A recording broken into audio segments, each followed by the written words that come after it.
Baik, kali ini kita akan membahas mengenai P3K dan kebakaran. Ya, jadi pertolongan pertama pada kecelakaan gitu ya, dan eh, khususnya pada kebakaran nanti kita juga akan bahas. Seperti Anda ketahui bahwasanya P3K itu merupakan pertolongan pertama yang dilakukan sifatnya itu sementara terhadap korban kecelakaan. Ya, dalam artian karena kita membahasnya tentang laboratorium ini ya, maka kecelakaan di dalam laboratorium.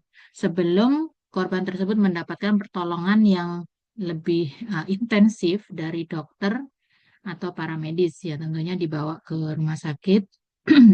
Ini perlu kita ketahui karena memang em, pekerjaan kita di laboratorium itu memiliki potensi bahaya untuk terjadinya kecelakaan. Jadi perlu semuanya tahu untuk em, P3K ini. P3K dimaksudkan memberikan perawatan darurat.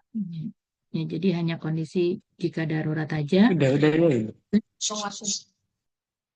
Tujuannya adalah untuk menyelamatkan nyawa korban, jelas ya, meringankan penderitaan korban, mencegah cedera menjadi lebih parah.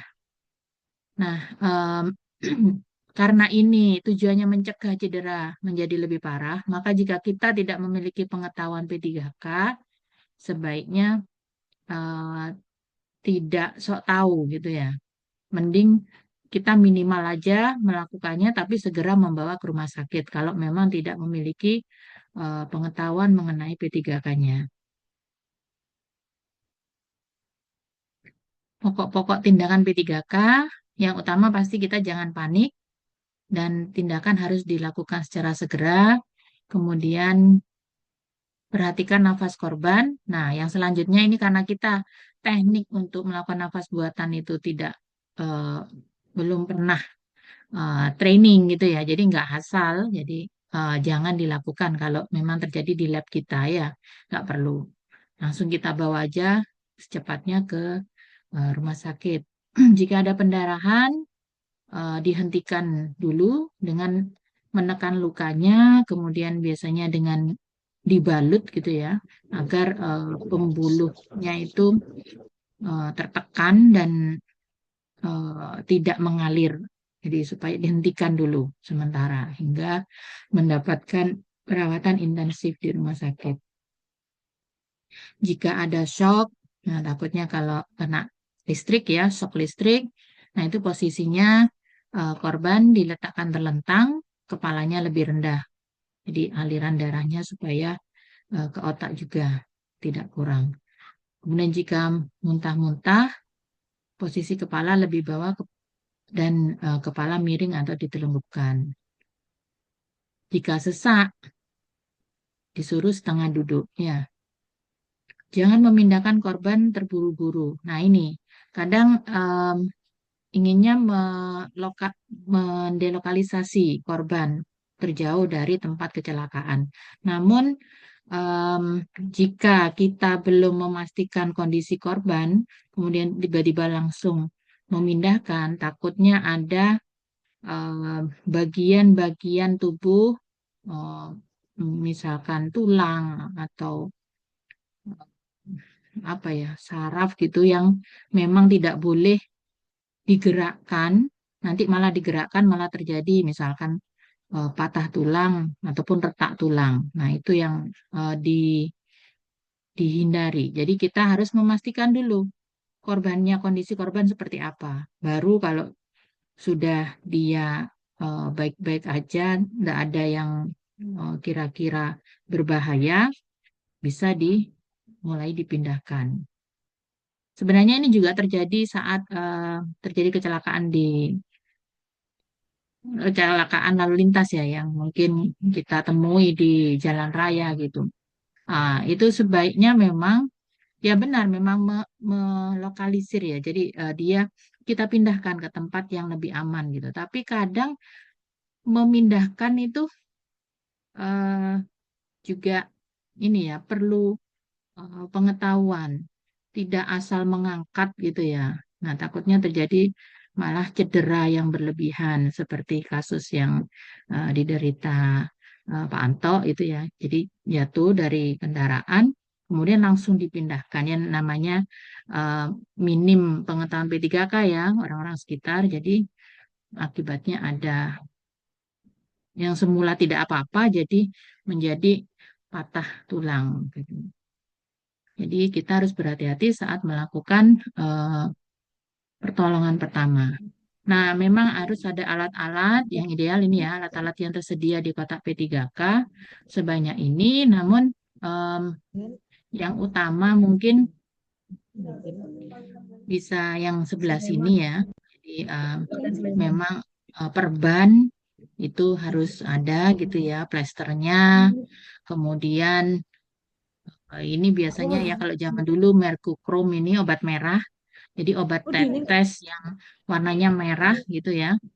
Em, kemudian bur water ini air air bor. Jadi asam borat isinya, asam borat encer untuk ini untuk mata ya memang untuk membersihkan mata. Kemudian wangi-wangian ini maksudnya wangi-wangian di sini menurut saya bukan eau de cologne ya. Jadi kalau ini kan untuk mengatasi bau gitu ya, bau badan gitu ya. Wangi-wangian di sini menurut saya seperti minyak kayu putih gitu ya. Yang membuat jadi ada aroma, ada esensial oil yang memang diberikan kepada korban agar eh, lebih nyaman. Jadi ada yang misalkan pingsan, kita kasih minyak kayu putih, diolesin eh, di antara hidungnya itu. Nah, di situ fungsi dari essential oil adalah membangkitkan kesadaran, kemudian memberikan kenyamanan gitu. Jadi wangi-wangian di sini maksudnya tujuannya untuk itu ya. Jadi bukan untuk ke arah kosmetik gitu ya. Kemudian gelas pencuci mata ini gabungannya dengan pure water. Ya, ini idealnya ya seperti ini memang. Nah, mengenai luka ada beberapa macam. Yang pertama luka bakar. Luka bakar ada luka bakar biasa, berarti kulitnya tidak melepuh. Penangannya hanya menggunakan obat merah atau salep. Jadi obat merah yang umum zaman ibu dulu itu seperti ini. Ini kalau jatuh dulu ya, selalu dikasih obat merah ini. Wah, itu udah kayaknya dramatisir banget gitu ya. Jadi warnanya memang merah gitu. Jadi tahu letak lukanya di mana. Ini juga ada iodium itu juga bisa digunakan ini lebih baik. Ini nanti digunakan di luka tersayat. Nah, kemudian ada yang luka bakar kulit sampai melepuh, ada yang timbul gelembung gitu ya. Jadi gimana penanganannya? Jadi ini semua juga bisa terjadi karena bahan kimia ya. Kita yang kurang eh, mengelola bahan kimia dengan baik saat di lab. Nah, ini bisa dilap dengan alkohol, ditutup dengan kain steril. Jadi kita sterilisasi dulu daerah itu sebelum dibawa ke rumah sakit. Untuk tingkat 3 ini yang sudah tingkatannya parah. Nah, ini nggak berani diapa-apain ya. Jadi hanya ditutup aja lukanya supaya steril segera dibawa ke rumah sakit. Kalau kita kasih alkohol ini takutnya sangat perih ya yang ada di sini ini. Jadi karena sudah rusak jaringan kulitnya. Untuk luka tersayat ini karena penggunaan kalau luka tersayat ini pasti karena penggunaan alat ya. Jadi harus berhati-hati juga. Nah, ini jika terkena luka ini bisa diolesi dengan yodium ini yang juga tetes ini ya, obat tetes ini. Kemudian kalau lukanya karena shock listrik ya, kesetrum, itu em, pertolongan pertama yang dilakukan adalah matikan sumber listriknya. Jadi jangan em, terburu-buru mendorong korban dari eh, sumber listriknya. Nah, teman Anda pegang colokan gitu kesetrum, Anda langsung dorong gitu. Ah ya nanti transfer ke situ aliran listriknya Anda juga ikut kesetrum. Jadi Anda jangan panik, langsung matikan, cari sumber listriknya di mana. Nah, makanya saat kita ada di laboratorium tuh sebaiknya tahu letak saklar di mana gitu ya. Jadi jika ada terjadi kecelakaan karena sengatan listrik ini, kita bisa matikan dulu sumber arus listriknya. Jadi itu adalah pertolongan pertama yang harus dilakukan. Nah, kemudian isolasi korban dari tanah. Jadi gimana caranya supaya dia tidak menginjak tanah gitu, atau itu dia menggunakan isolator ya, jadi sandal atau apa. Nah, itu kita kita kalau listriknya udah mati baru kita isolasi korban, bisa menarik dari pakaiannya ya, supaya tidak langsung berinteraksi dengan aliran listrik yang masih mengalir di tubuh korban. Bila korban tidak pingsan, diberi larutan sodium bikarbonat ya, soda kue, 1 sendok teh dalam 1 gelas air. Nah, ini em, fungsinya sebenarnya untuk mencegah adanya asidosis ya di dalam tubuh eh, korban. Jadi kesetimbangan asam basa agar m- tidak fatal gitu. Jadi kita kasih sodium bikarbonat. Nah, bila korban pingsan, ya kita lakukan penyadaran. Nah, jika ya mungkin kalau nggak mampu, memang kita harus bawa ke eh, paramediknya, jadi ke rumah sakit. Jangan memberi minum pada saat korban pingsan ya. Ya nggak bisa, ya, nanti dia keselak ya itu ya. Jika terjadi luka bakar, rawat luka bakar korban, segera dibawa ke rumah sakit. Nah, nah ini luka luka parah seperti ini bisa terjadi karena sengatan listrik. Jadi ini terkena sengatan listrik. Jadi harap berhati-hati ya. Kemudian jika terjadi kecelakaan pada mata, em, penanganannya dilakukan bisa dengan meneteskan setetes minyak jara. Nah, minyak jara ini fungsinya untuk memberikan em, kelembapan ya pada mata. Jadi kan dia ada lipidnya. Jadi meningkatkan lipid pada mata, mengurangi penguapan air di mata. Jadi setidaknya masih lembab. Nah, kemudian ditutup dengan kapas tebal, dibalut perlahan-lahan untuk mencegah cahaya masuk.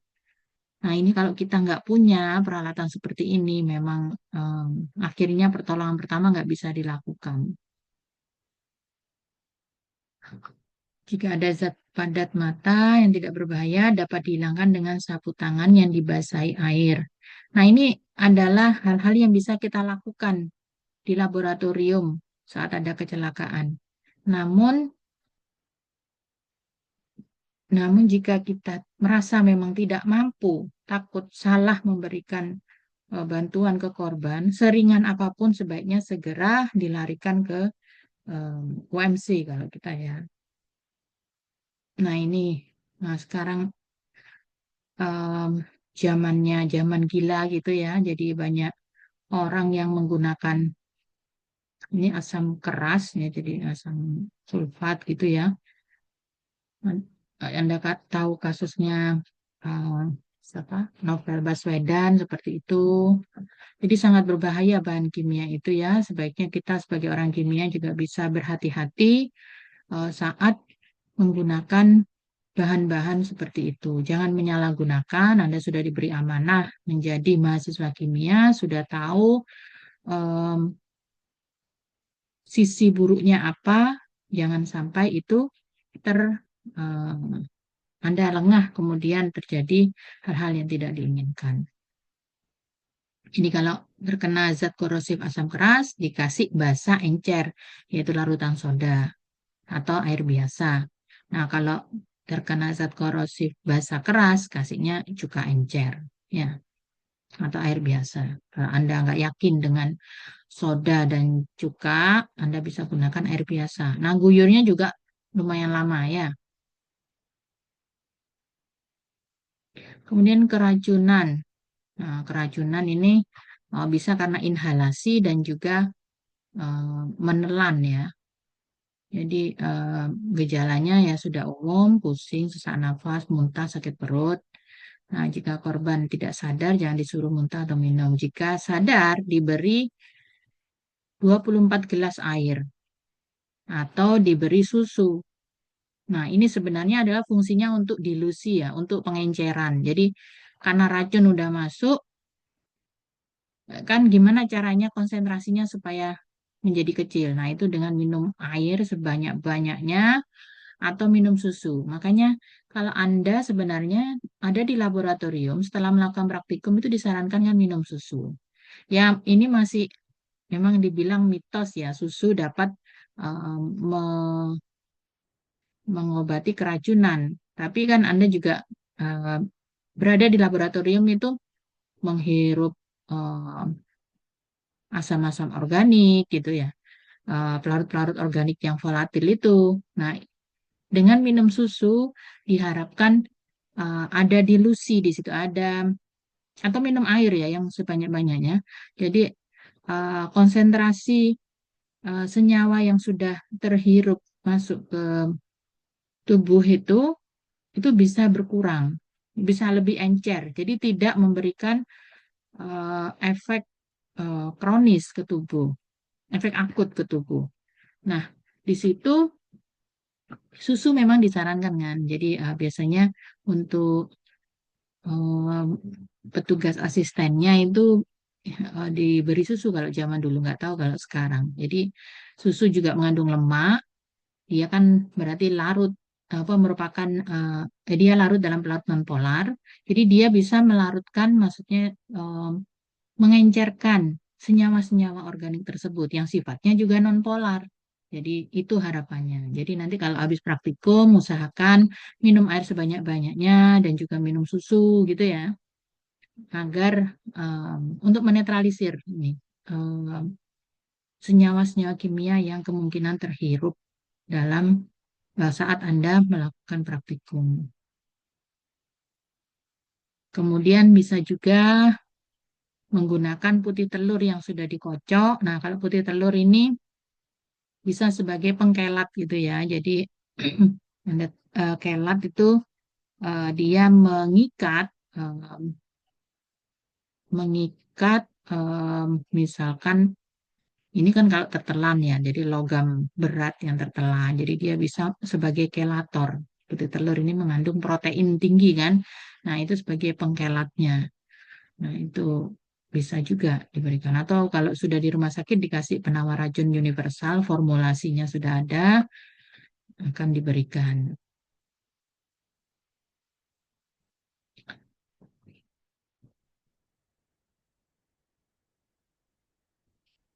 Untuk keracunan akibat bahan kimia, ini jenis-jenisnya ya. Jadi Anda bisa, eh, ini bisa dikelompokkan seperti ini. Nah, jika ter terpapar asam, maka diberi yang basah. Basahnya aluminium hidroksid. Nah, ini ada dalam Milanta juga ya.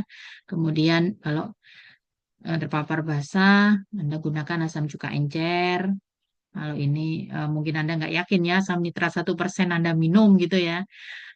Nah, yang ini bisa air jeruk. Jadi dia kan asam ya. Jadi oh habis nge-lab, yuk kita makan lalapan, minumnya air jeruk, ya, atau susu tadi ya. Jadi ada manfaatnya Anda terhadap tubuh Anda juga itu. Nah, ini dibedakan kalau keracunannya melalui pernafasan, melalui kulit, dan melalui mata, bisa Anda baca masing-masing ini. Kalau pingsan bagaimana? Sama sebenarnya semua ini ya. Jadi kepala korban itu kan dia di posisi terlentang, kemudian kepala korban sedikit lebih rendah, kemudian menghirup amonia encer. Nah, ini yang kita yang nggak biasa ada di ini ya, ada di laboratorium menyediakan itu untuk berarti kan uapnya gitu. Kita nggak menyediakan itu. dan garam-garam yang berbau. Jadi ini ya, jadi memberikan stimulasi sebenarnya essential oil ke dalam em, pernafasan. Kemudian untuk kulit, kulitnya bisa distimulasi dengan digosok dengan sikat gitu ya, supaya dia tersadar gitu ya. Dan ini banyak lagi yang bisa dilakukan. Selanjutnya di pemadam kebakaran ini, em, pemadam kebakaran sendiri merupakan petugas dinas yang dilatih dan bertugas untuk menanggulangi kebakaran. Jadi dia dipanggil jika ada kebakaran, tapi sifatnya kan kebakaran yang besar. Jadi eh, kita juga harus berhati-hati mendatangkan pemadam kebakaran ini. Terdapat tiga cara untuk mengatasi kebakaran. Jadi cara penguraian yaitu memisahkan benda-benda yang mudah terbakar. Jadi menjauhkan. Nah, ini juga serupa dengan cara isolasi atau lokalisasi, karena memadamkan kebakaran dengan mengurangi kadar persentase oksigen benda-benda yang terbakar. Jadi ditutup dulu benda-benda yang menjadi sumber kebakaran dengan kadar oksigen tinggi, supaya dia itu misalkan dengan ditutupi karung goni yang sudah di rendam di air gitu ya, diperes gitu, kemudian ditutupkan gitu, itu bisa digunakan seperti ini.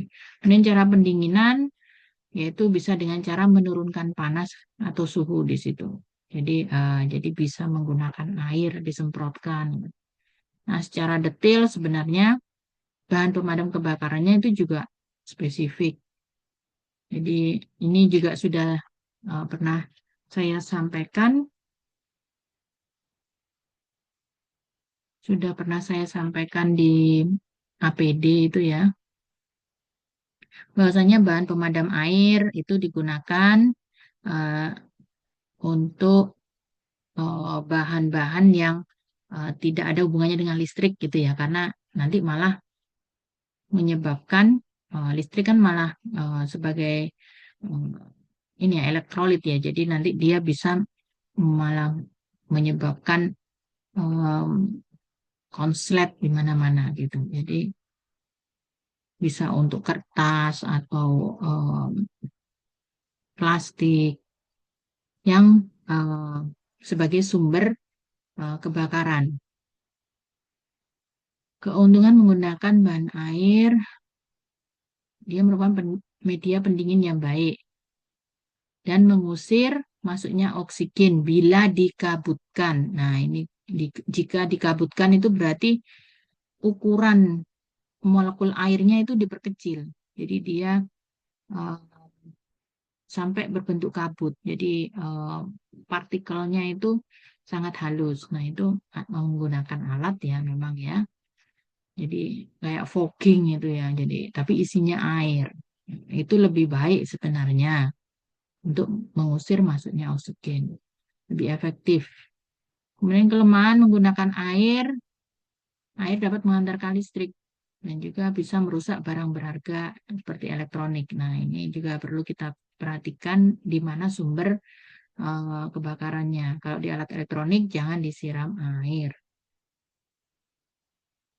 Air juga dapat menambah panas bila terkena karbit. Nah, ini atau bahan-bahan kimia. Jadi perlu kita perhatikan sumber kebakaran dulu ya sebelum melakukan pertolongan pertama. Nah, jadi kalau dia sudah berupa kabut, itu dia memang bisa menyerap panas sampai 300 kilokalori. Jadi untuk 1 liter air, kalau cuman disemprot biasa aja, itu dia cuman menyerap panas 30 kilokalori. Tapi jika dikabutkan, dijadikan fogging itu, 1 liter air itu dapat menjadi 1.600 liter uap air yang dapat menyerap panas sampai 300 kilokalori. Jadi 10 kali lipatnya. Kemudian kalau menggunakan nozzle, jadi nozzle ini yang semprotan yang pencetannya itu, Itu kan bisa mudah dikendalikan. Jadi pancarannya seberapa. Nah, itu bisa menggunakan nozzle-nya ini di dipencet gitu ya. Ya bisa kalau menggunakan air menghasilkan udara segar, bisa juga digunakan untuk kebakaran minyak. Untuk bahan pemadam busa ini em, biasanya mengandung hidrokarbon,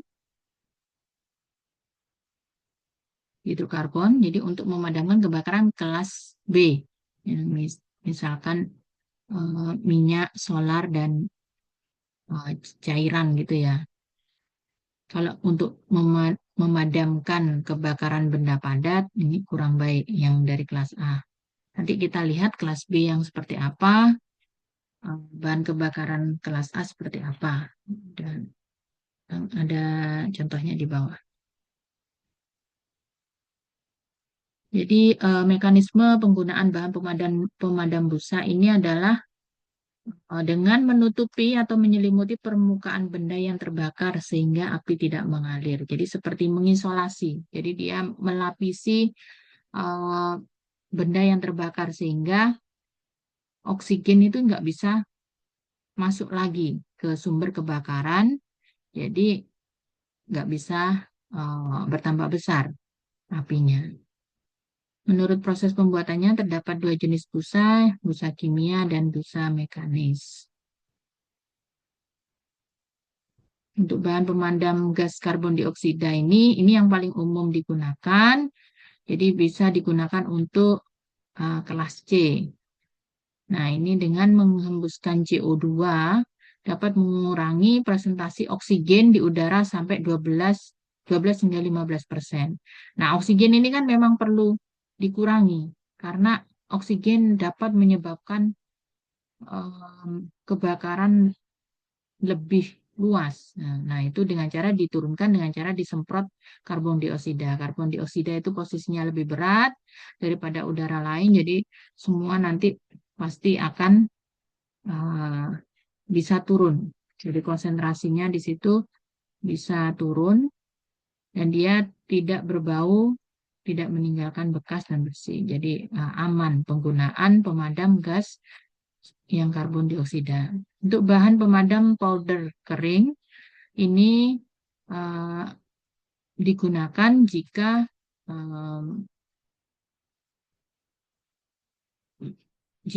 jadi dia fungsinya ganda, tidak menghantarkan listrik, jadi nggak kayak air ya, karena dia powder berfungsi mengikat oksigen, jadi hampir serupa dengan busa, tapi yang ini powder, yang disemprotkan itu berupa powder, serbuk, mengikat oksigen dan juga dapat mengikat gas lain yang membahayakan. Kemudian dapat menurunkan suhu, tidak merusak alat.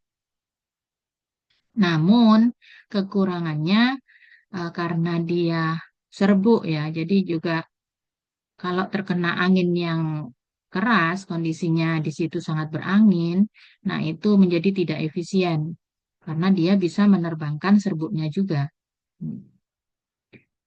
Jadi arahkan pancaran pemotong nyala api dan usahakan dapat terbentuk semacam awan atau asap untuk menutupi nyala api. Jadi serupa dengan busa tadi, dia mengisolir sumber eh, nyala itu supaya tidak berinteraksi dengan oksigen lagi. Jadi ditutupin. Kemudian bahan pemadam gas halogen. Nah, ini yang mengandung gas halon. Jadi gas halogen kombinasi dari karbon fluorin, fluorin bromida. Nah, ini untuk pemadam api ringan yang biasanya ada di kantor-kantor. Nah, ini sifatnya mengisolir oksigen, sama ya semua harapannya itu ya menutupi oksigen, kemudian bersifat tidak merusak dan bersih. Untuk klasifikasi jenis penyebab kebakaran, ini terdapat 3 hal.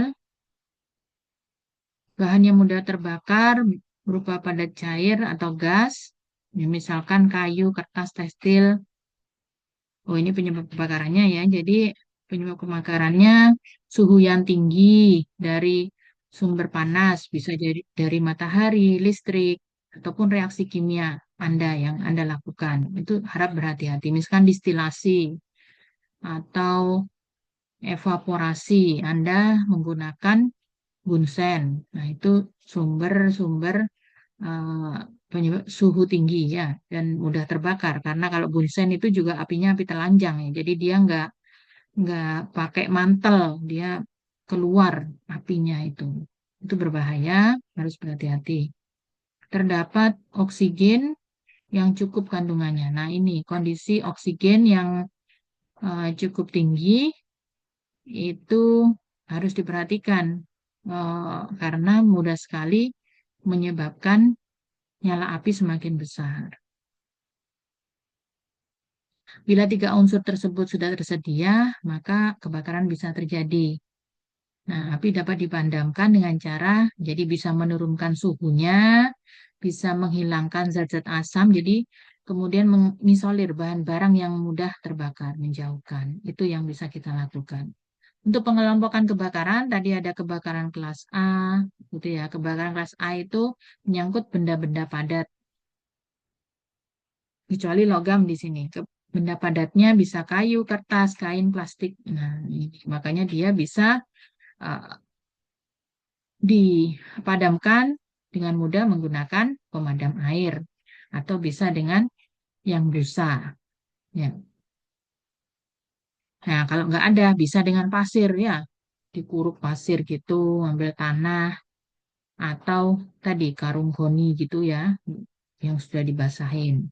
Kemudian kebakaran kelas B merupakan kebakaran bahan cair atau gas yang mudah terbakar. Misalkan em, bahan bakar ini ya, LPG, minyak goreng.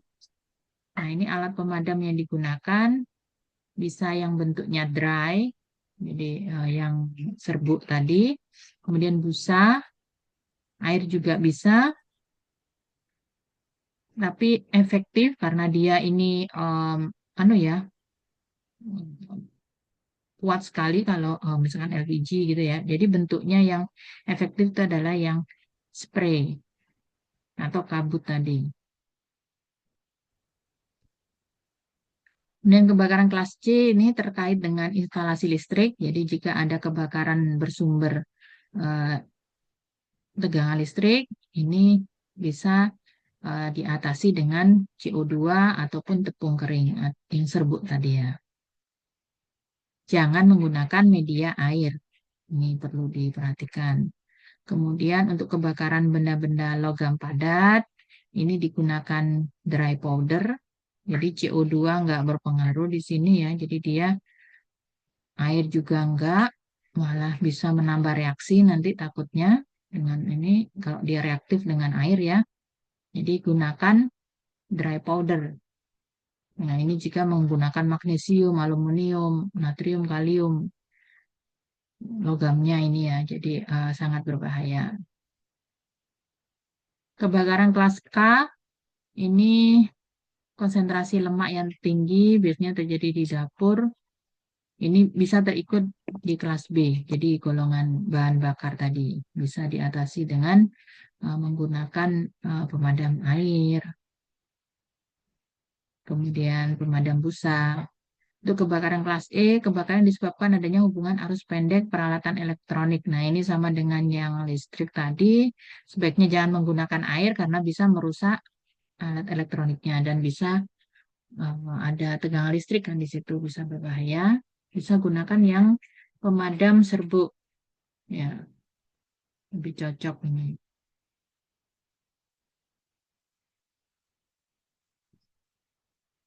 Nah, apa saja yang perlu diperhatikan? Jadi, pengendalian bahan bakar yang dapat terbakar itu em, kita perlu waspada jika kita menggunakan bahan-bahan yang sifatnya oksidator kuat.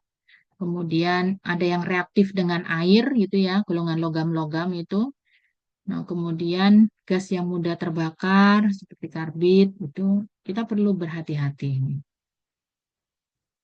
Nah, pengendalian titik nyala. Nah, kita sudah belajar MSDS, kemarin kita lihat flash point-nya. Jadi titik di mana dia uh, titik nyalanya. Jadi suhu terendah dari suatu bahan kimia yang bisa uh, dia bisa pada suhu terendah tersebut dia bisa tiba-tiba uh, me- menyala, jadi mengeluarkan api tanpa di-ignite atau dipicu oleh adanya api, sumber api. Jadi dia bisa ada. Jadi Anda perlu tahu flash point-nya berapa derajat Celcius. Kalau flash point-nya tinggi, masih aman. Kalau flash point-nya sangat rendah, berarti Anda harus berhati-hati saat menggunakannya dalam percobaan. Jadi ini yang perlu diperhatikan ya. Jangan menggunakan steker berlebihan. Sambungan kabel harus sempurna. Jangan mengisi minyak pada waktu kompor menyala. Nah, ini dulu zaman dulu ya. Jadi kompor itu pakai minyak kan, minyak gas gitu ya. Nah, jangan ngisi minyak pada waktu kompor menyala. Nah, kompor menyala ini kalau di lab kita namanya bunsen itu ya. Apinya api telanjang. Api telanjang itu di sebelahnya ada minyak gas saja. Minyak gas itu kan juga dia menguap. Nah, itu uapnya itu bisa kesamber ya. Makanya harus berhati-hati. Misalkan kalau ada di ini apa pom bensin gitu ya, tidak merokok gitu. Karena memang di situ tingkat volatilitas bahan kimia di situ kan tinggi. Jadi kalau ada pemicunya, lebih mudah terjadi kebakaran. Sumbu kompor jangan ada yang kosong. Ini kalau yang umumnya tentang kompor. Oke, baik itu sekiranya dari Ibu untuk hari ini. Mungkin ada yang ingin ditanyakan, silahkan. Ini tadi settingannya di mana? Di Sister itu saat Ibu bikin Zoom itu cuman bisa berlaku 40 menit karena lisensinya udah habis. Saya nggak tahu karena efisiensi anggaran atau gimana, kita nggak pernah pakai kelas ini ya. Tapi nanti jika tiba-tiba habis, mungkin Ibu langsung akhiri gitu ya. Nggak tahu kalau otomatis dia terupgrade nanti. Silakan jika ada pertanyaan.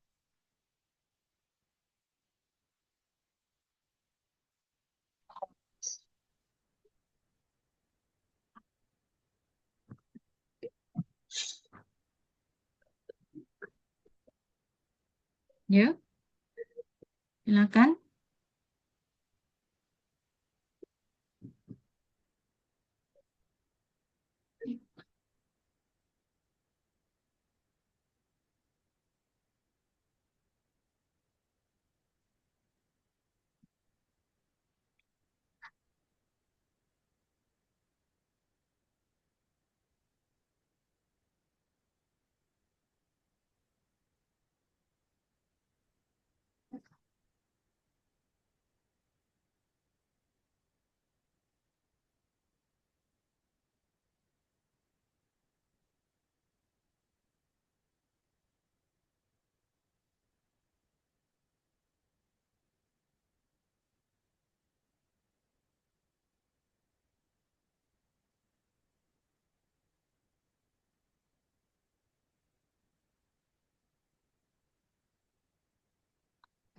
Tarik parafrase. Silakan. Siapa yang ingin bertanya? Ingin lebih jelas apa?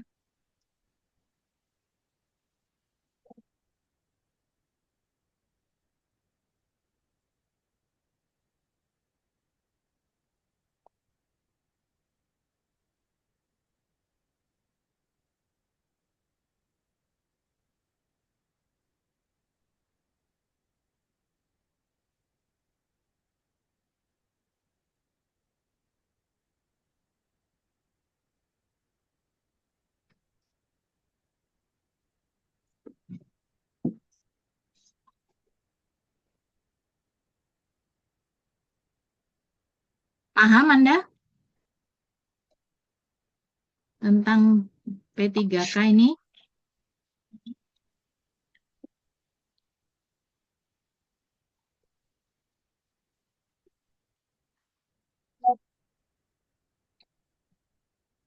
ini loh, Ibu nggak sukanya kalau pakai Zoom itu pada diem, nggak tahu Anda ada di sini apa enggak, mendengarkan atau tidak, ditanyain enggak menjawab. Anda paham nggak?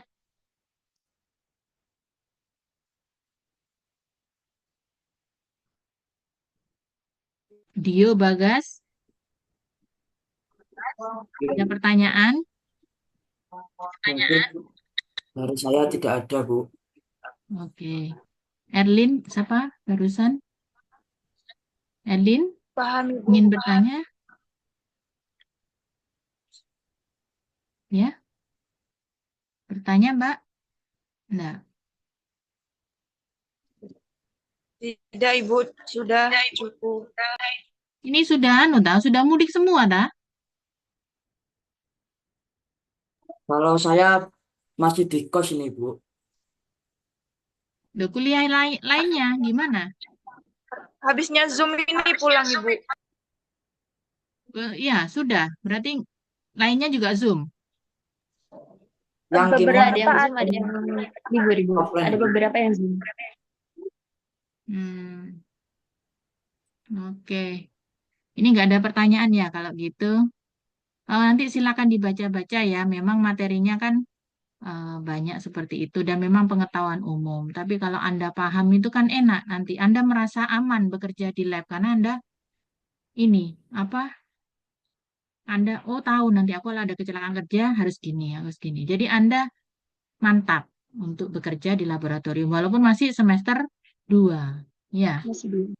Ya, Ibu. ya, semester 2. Baik, kalau nggak ada pertanyaan, mungkin Ibu akhiri aja. Semoga ada manfaatnya.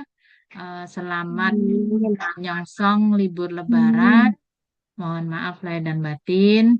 Semoga kita bisa bertemu lagi setelah Lebaran ini dalam kondisi sehat walafiat ya. Saya akhiri sekian. Assalamualaikum warahmatullahi wabarakatuh. Waalaikumsalam. Waalaikumsalam warahmatullahi wabarakatuh. Bu. Terima kasih.